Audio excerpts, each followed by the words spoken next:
Okay, as I said I was gonna do, I had set aside a few palettes that I was uncertain about as I went through this, and so I wanted to come back and kind of re-look at them while the palettes are fresh in my head that I'm keeping and palettes that I'm getting rid of, and just kind of make a decision on these rather quickly.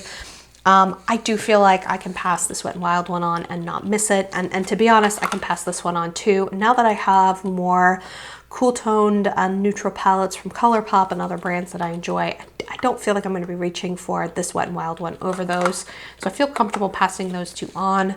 I feel the same way about this City Mini Neutrals palette. I've kept some Milani all matte palettes, and I don't necessarily think I'm going to be reaching for that over some of the all matte palettes that I've kept. This color story is really pretty, but once again, I told myself I needed to absolutely love it and feel like I was missing these shades in the rest of my collection to keep a non-cruelty-free product still in my collection. And having looked at a lot of the warm tone palettes that I have in my and that I am keeping, this one, I don't know, doesn't draw me. So I'm ready to pass that one on as well. This NYX Ultimate palette, gosh, I'm really torn on it. I do think this NYX palette is really pretty. Am I gonna reach for this over my ColourPop palettes and my BH Cosmetics and my Milani and some of these other ones that I really, really love? I'm not. I feel comfortable passing this one on too. I'm being harsh here, guys, because I really want to thoroughly love the palette, because palettes are my weakness. They're the thing that I'm first to try. And if I'm not careful, my palette collection can just balloon out of nowhere. Okay, so at this point, what I want to do next is go through the palettes that are sitting here in my keep pile and just make sure that I'm not keeping anything that's super duper to one another. So I'm going to try and film this, and if it fits on film and it actually is fun or beneficial to see at maybe 300% speed, you will see it. Otherwise, I will come back with some totals.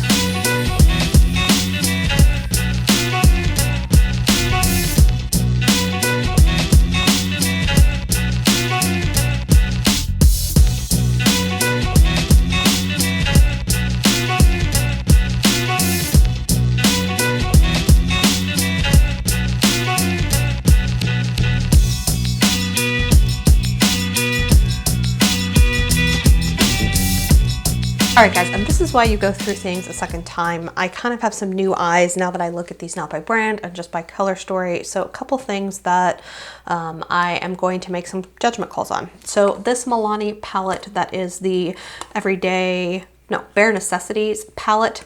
The shades in this palette that I really, really enjoy are kind of replicated in here with the gold and the bronzes and the dark matte browns and the medium matte browns and the whites. So I do feel like both for a brand and also from a color story perspective, when I really study these, I don't need to keep both of these. I'd much rather have the Bold Obsession. So I'm gonna go ahead and pass this on. I had a similar epiphany for this little Petalette palette from Wet n Wild. It has a really pretty sort of plummy matte story to it, and then a really pretty lavender shade in here. I feel like I've got this lavender shade in singles, but I also feel like the mattes are very much replicated in this middle row of the Milani palette. So I'm going to keep the Most Love Mattes Milani palette, and I'm going to go ahead and pass this little Wet n Wild one on. This little Wet n Wild quad, which I think is really fun and cool, that has these sort of mustards and these greens and bronzes, is absolutely replicated in here. So I've got the green, I've got this transition shade, I've got the brow bone shade, and then I've got these bronzy shades here. So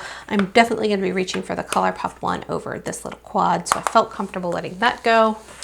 This is another one where I had a bit of an epiphany. So this is the Mad for Matte Holy Smokes palette. And what I realized as I stared at this Opposite Attracts palette is that a lot of the shades that I really, really loved, let me zoom in here. A lot of the shades that I really, really loved in here were kind of in here as well. So I've got that green duplicated here. I've got the black duplicated in here. I've got the gray duplicated in here. I've got a brown that could substitute for in a lot of these. About the only thing that would cause me to want to keep this one is this matte navy, and that's not reason enough to keep it. So I'm going to keep this newer formula and this palette that I really love, and I'm going to go ahead and pass this Smokes palette on. And then last sort of palette color story that kind of I had a bit of an epiphany on, and I really had to question whether or not I wanted to keep both of them, is this BH Cosmetics Royal Affairs palette, and then the Soph palette from Makeup Revolution, who I said I loved the color story of, and I do. But the more I stared at these two palettes, I realized how much they had in common in terms of peach shades. ochre shades, more of this neutral shades. You've got a darker browns that you have here. You've got more of a grayish tone.